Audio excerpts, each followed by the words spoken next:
Kanina guys, nung pauwi na yung asawa ko, pinabibili ko yung asawa ko ng USB. USB for MacBook laptop guys, no? Kasi yung MacBook is fully, na siya, full memories na siya guys, no? Kasi may minimum memories lang yung Apple MacBook.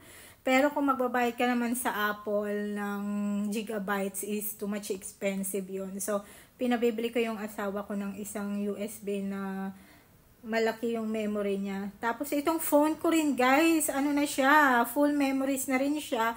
So ayokong mag-delete ng mga videos at pictures ko kasi tinatransfer ko siya sa MacBook. So pinabili ko ng USB yung asawa ko. So sinabi ko sa asawa ko, pwede mo patingin nga yung gigabytes ng phone mo.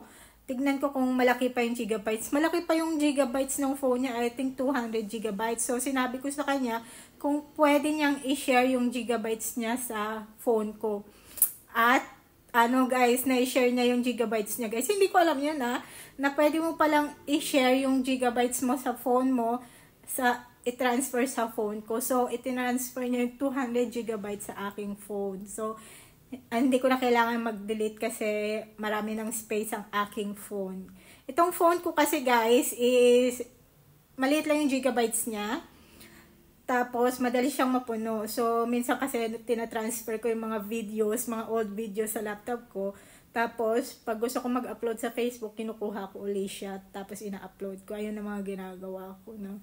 So dahil nakakuha tayo ng space, gigabytes sa phone ng asawa ko is full memories, okay na yung memories ng aking phone guys, no? Kasi ginagamit ko yung phone kong ito sa pagbe-video ko. Minsan nagbe-video ko ng long form video like 10 hours guys. Kailangan kasi 10 hours video kasi sa stream ads sa Facebook, dapat malalaki yung mga videos mo, no? So, ayun. So, okay na ang aking phone. May memories, may space na for another video.